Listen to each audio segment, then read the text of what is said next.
Fransuz tilidan A2 daraja darslari. Bonjour mes super étudiants, comment ça va? J'ai quelques questions à vous poser. Est-ce que vous aimez cuisiner? Est-ce que vous êtes gourmand? Une gourmande? Et quel est votre plat préféré? N'hésitez pas de me répondre dans les commentaires, d'accord? Et aujourd'hui, on va continuer à prendre ce thème qui est le plus attirant, qui est, je crois, vraiment français. C'est la restauration. Assalomu alaykum fransuz tili ixlosmandlari. Bugun biz sizlar bilan la restauration, ya'ni restoran, taomlar pishirish mavzusini davom ettiramiz. Bugun yangi fe'llarni o'rganamiz va albatta fransuz taomlarini bittasini ham o'rganamiz. Alors, on continue. Demak, hozir bu kichkina matnchaga e'tibor bering. U yerda yashil bilan ajralgan so'zlarni lug'atingizga ko'chirib, tarjimasini topishga harakat qiling. Une recette explique comment préparer un plat avec la liste des ingrédients, les quantités, le poids en grammes, par exemple 100 grammes, ou en kilos, 2 kilos par exemple, oui. Ou parfois, ça peut être aussi demi-kilo. Une cuillère, une boîte, par exemple, de thon. D'accord? Demak, biz oshxonada qanaqa harakatlarni bajarar ekanmiz, qaysi fe'llarni ishlatar ekanmiz, biron bir taomni pishirayotganda. Bu matnchada yashil bilan belgilangan so'zlarga e'tibor bering va siz buni bilib olasiz. On épluche, ça veut dire éplucher un légume ou un fruit pour enlever la peau. On dénoyote, c'est le verbe dénoyoter. Un avocat, par exemple, ça veut dire enlever le noyau. Dans la recette, je verse du sucre dans une casserole, puis j'ajoute, c'est le verbe ajouter, de l'eau. On peut dire mettre quelque chose en plus. Il faut surveiller, bien sûr, la cuisson. On sert, ça veut dire servir les légumes bien chauds avec du basilic. Ya'ni bu aynan biz oshxonada har xil bajargan harakatlarimiz. Biz oldin legume yoki fruitlarni nima qilamiz? Éplucher qilamiz, ya'ni ularni artamiz, ya'ni terisini olamiz. Fransuz tilida aynan éplucher. Bir xil mahsulotlarni biz ichida, demak, o'sha yong'og'ini olishimiz kerak, mag'zini olishimiz kerak. Masalan, avokadoda, ya'ni avokado, dénoyoter, ya'ni o'sha noyoni olamiz. Bir xilida biz biron narsani ag'darishimiz mumkin, solishimiz mumkin. Masalan, du sucre, shakarni biz verser qilamiz. Biron bir, demak, idishga. Va ajouter, nimadir qo'shamiz. Masalan, bu misolimizda j'ajoute de l'eau. Suv qo'shdik. Va albatta bu juda ham muhim. Il faut surveiller la cuisson. Albatta pishirayotganingizda aynan kuzatib turishingiz kerak. Demak, biron narsa toshib ketmasligi uchun yoki kuyib qolmasligi uchun va hokazo. Va undan keyin biz demak, o'sha legumelarimizni, masalan, bazilik bilan tortamiz, demak, stolga qo'yamiz. Bu fransuz tilida servir, on sert deyishimiz mumkin ekan. Хорошо. Endi hozir siz bu rasmga e'tibor bilan qarab ko'ring. Bu Fransiyaning demak taomlaridan, eng mashhur taomlaridan biri la quiche Lorraine. Va bugun biz sizlar bilan aynan buni tayyorlashni o'rganamiz.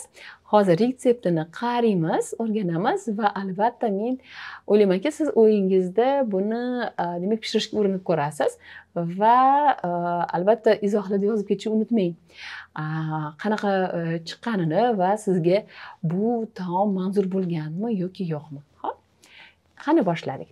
Pour préparer la pâte, il te faut 360 grammes de farine, 180 grammes de beurre, de l'eau pour mélanger les ingrédients et du sel. Sur la pâte étalée, il faut mettre du gruyère râpé. Sur la tarte, il faut mettre 2 œufs battus avec de la verre de lait, du sel et du poivre.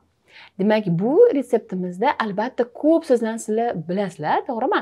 Farin so'zini o'tganmiz, beurre, eau, undan tashqari sel, yana qaysi masalan un œuf, tuxum so'zi ko'plikda esinglarda bor, deux œufs deymiz.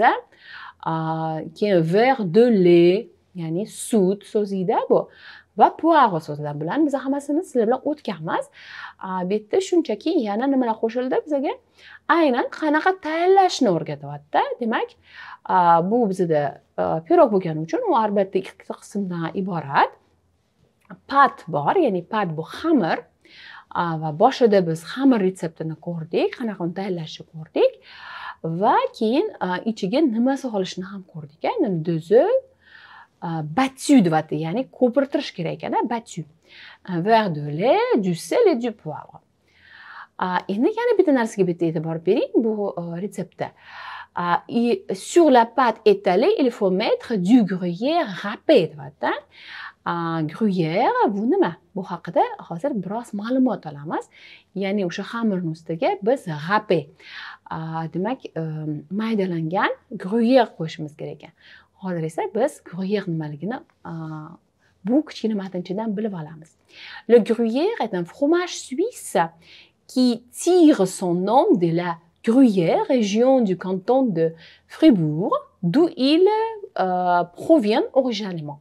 C'est un fromage au lait de vache entière, à pâte presque cuite, mais au lait cru. Yani bilasizlarki, fransuzlar judayam pishloqni xush ko'rishadi, shuning uchun ularda judayam ularning turlari ko'p. Aslida esa mana gruyère bu o'sha gruyère kantonidan tayyorlanadigan pishloq deb nomlanadi va ko'rganingizdek u nimadan tayyorlanar ekan? Au lait de vache, ya'ni sigir, sigir so'zini o'tgandik sizlar bilan. Sigirning sutidan tayyorlanar ekan. Mana bu pishloqni siz rasmda ko'rib turibsiz. Le format doit être normal et bien proportionné. Le talon de la meule doit être légèrement convexe. Ces dimensions doivent être pour sa hauteur de 9,5 à 12 cm, pour son diamètre de 55 à 65 cm et pour un poids de 25 à 40 kg. Ya'ni bu yerda nimani ko'rsatyapti? Aynan buni pishloq qanaqa bo'lishi kerak ekan? Ya'ni balandligi, uzunligi, diametri, vazni qanaqa ekan?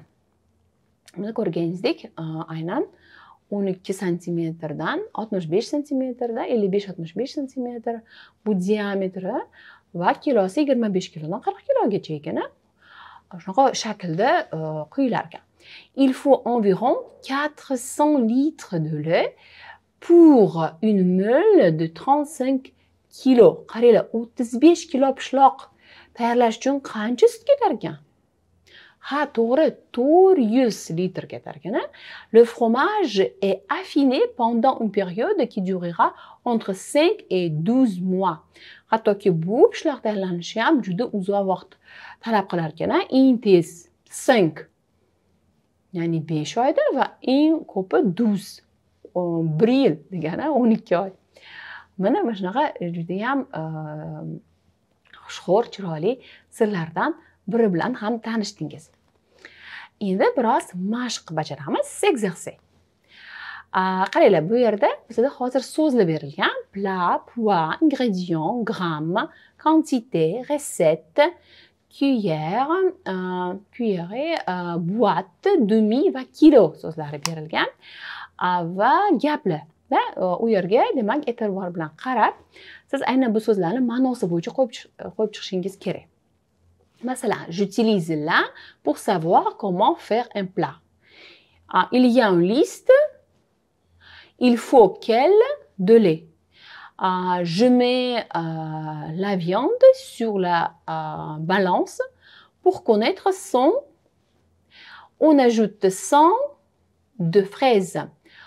On n'a pas de haricots frais, mais on a des haricots en, d'accord? Et le poisson pèse un, tu mets 1 kilo de farine, on ajoute une demi-miel. demak bu mashqni ko'chiring va o'zingizni sinab ko'ring. Keyin esa hozir bundan davomida sizlarga javobini beraman. Javobi bo'yicha tekshirib oling. Mana, j'utilise la recette pour savoir comment faire un plat. To'g'rimi? Shunaqa qildinglarmi? Il y a une liste d'ingrédients. Oui. Il faut quelle quantité de lait? Je mets la viande sur la balance pour connaître son poids. Vous ajoutez 100 grammes de fraises. On n'a pas de haricots frais, mais on a des haricots en boîte. Le poisson pèse 1 kilo. Tu mets un demi-kilo de farine. On ajoute une cuillère de miel. Albatta sizlar buni mabodo qadr xato qilgan bo'lsanglar ham yana o'zinglarni sinab ko'ringlar, boshqatdan bajarib ko'ringlar. Va bilasizlarmi, aynan bitta bajargan mashqinglarni takror bir necha marta masalan ozgina vaqt o'tkazib bajarishga harakat qilinglar. Aynan shu sizlarni osonlikcha va tezroq va mukammalroq tilni o'rganishga yordam beradi. Ya'ni bu mashqni bajarganman, bu tanish mashq demanglar.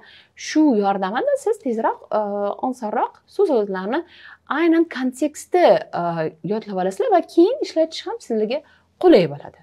Xo'pmi? Hozir esa bu mavzumiz tugadi va men sizlarga au revoir deb qolaman, madam.